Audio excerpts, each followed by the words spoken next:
পরলোক গমন সেটা সকলের কাছে অত্যন্ত দুঃখের।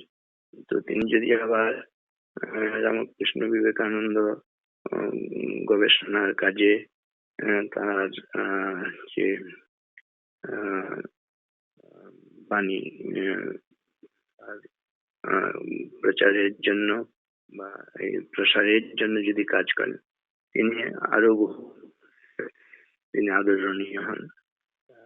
এই কাজ উনি করেছেন দীর্ঘদিন। সেজন্য তার প্রয়াণে শোকাহত। তার পরিবারের সকলের প্রতি আমাদের আন্তরিক আমাদের শোক জ্ঞাপন করছি এবং ঈশ্বরের চরণে প্রার্থনা করি, ঠাকুরমা স্বামীজির চরণে তার বিধি আত্মা শান্তি লাভ করুন।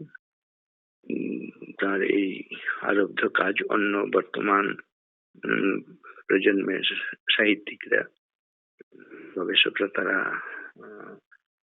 এগিয়ে নিয়ে যাবেন, এটি আমরা প্রার্থনা করি, এটি আবেদন রাখি।